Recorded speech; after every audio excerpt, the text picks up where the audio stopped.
our special guest, live on Live. And in the United States, Hillary Clinton yesterday made her first public appearance since addressing Americans the day after her election defeat. As we heard in a speech at a children's charity, she urged her audience to fight for American values and never give up. Well, Clinton, of course, has now left the formal political stage, but how should her party, the Democrats, now go forward?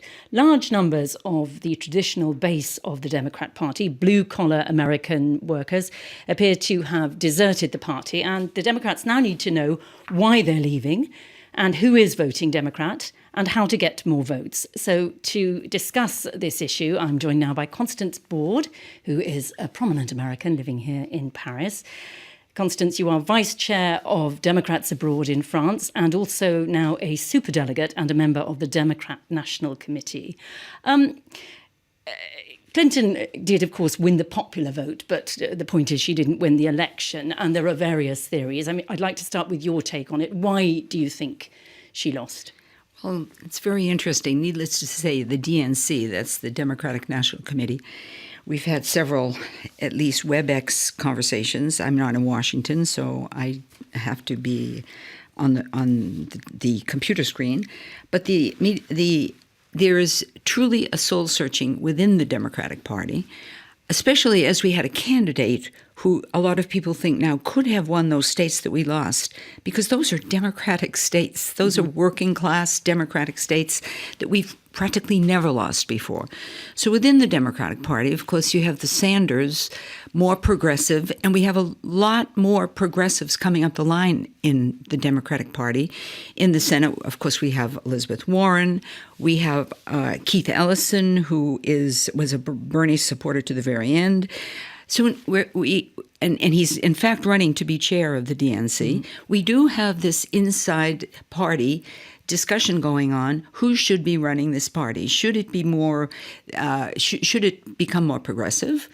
Which we probably all agree it should, and because the record really wasn't very good for the Democratic Party. So how will that debate take place? Will there be a huge gathering where people fight it out?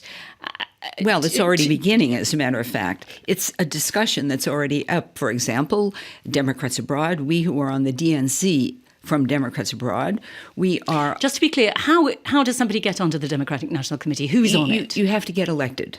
You run for an election. They come up every 4 years. And I just ran for it during the last election cycle. And you're voted by your constituencies. For example, if I was from Iowa, it would be the Iowa Democratic National Party that would, a state party that would elect me. Right. In this case, it was abroad. So it was everybody in the whole entire world who had to come together in Berlin for a big global conference. And several of us ran for DNC, and I'm back on it again. I was on it, by the way, once before, several years ago, under Howard Dean, which was the period when Obama won. That's right. And we swept the Congress.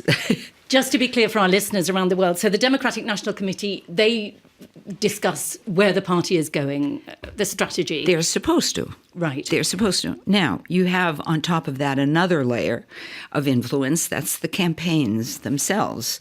For example, there was a Hillary campaign. There was a Bernie Sanders campaign. They all would like to get their input into the party. Who are you going to be defending? What states are you going to go to? Are you going to? They give advice to the DNC. The DNC either listens to it or doesn't. And as you know, we had a big scandal this year where we found out through WikiLeaks that Debbie Wasserman Schultz, who had to resign immediately, who was the chair, was taking, certainly not bribes, but taking more influence from the Clinton campaign. That was not very good. However, the DNC is there to make sure that they get the candidate that they think is the best, and so... Right. So you talked a little bit about some of the new talent coming up within the party. Is this a generational thing now? Do you think that the party needs to follow the young people and who are largely the Bernie Sanders supporters? I think it better be. It doesn't, you know that Howard Dean is running, again, to be the DNC leader.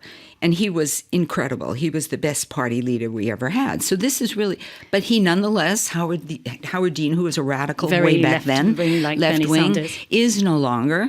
And this is going to be put into question, much as we'd like to see Howard Dean back, who was a fantastic leader. He's the one who instituted the 50-state policy. Yes, but he didn't win, did he? It was a win. Yeah. He didn't win himself. The nomination. But as soon as he lost that nomination, he ran for head of the DNC, the Democratic National Committee, and he just pulled the party out of nowhere.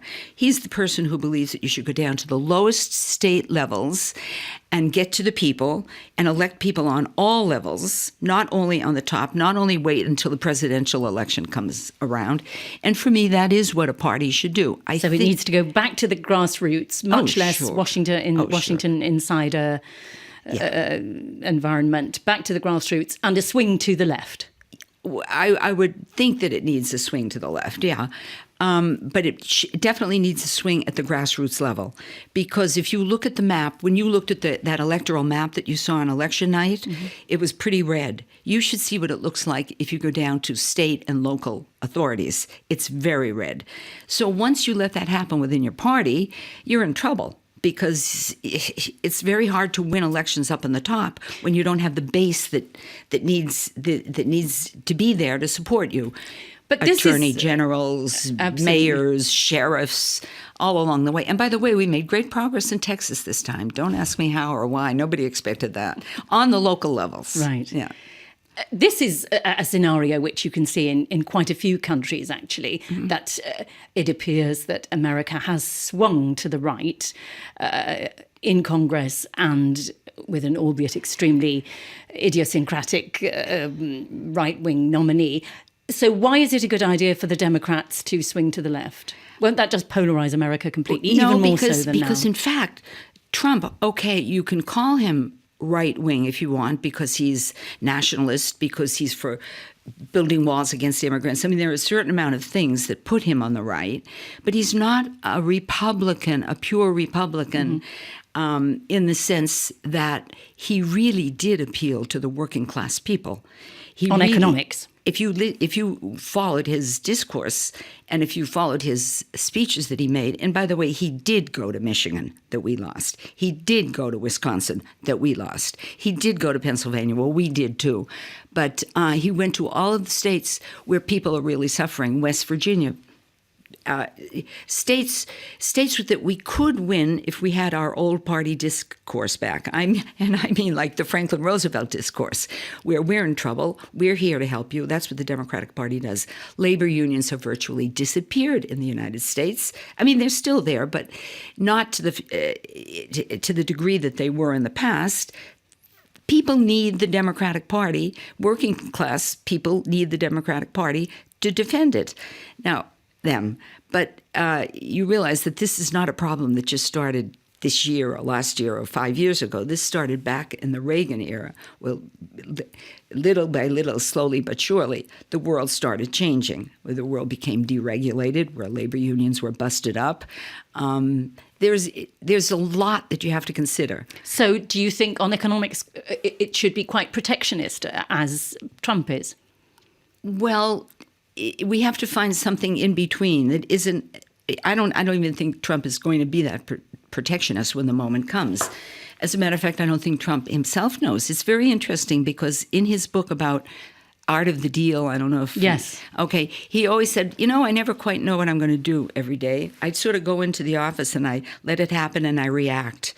Well, it's amazing. So he really doesn't have a right-wing, particularly right-wing ideology the way, say, Paul Ryan has or other leaders in the Republican Party. He's just about ready to change where anything's concerned. He's going to take it as it comes. You sound quite positive. You think as he's such an unknown quantity, he might... I'm not positive. I'm very sad that the Democratic Party lost hold of this election. I'm very sad that a woman lost. I'm very sad that Trump won because of so many of the attitudes that he has about people, about things, about life. No, I'm really not. But all I'm saying is that you can't really classify Trump as a real Republican or even somewhere on the right. You just can't figure it out. He can't either yet, but he's doing it day by day. We don't have an awful lot of time left. What you've been saying, you appear to be suggesting that the Democratic Party needs to get back in touch with its grassroots, get back in touch with working people, working class people, unemployed people who need them economically. But on the issues, the culture wars issues, things like gun rights, abortion, LGBT, do you think America feels the pendulum swung too far and it needed to swing back? Or do you think the Democrats can win by remaining very progressive on that? I think that you can't tell yet. I'm amazed that it's swung so far to the right. I'm amazed that the gun toters came out in such numbers, that they have that kind of power. I'm amazed that so many women voted against themselves when they voted for Trump because he said he was going to do away with abortion and would become criminalized and illegal. But then again, I can see already that he's beginning to think that one out a little bit. So it's really hard to say. But I do think that the Democratic Party has to get back and do its job towards the people and start defending them again. Thank you so much. I was talking to Constance Borde of Democrats Abroad here in France. That's it from us. Do join us again at the same time tomorrow.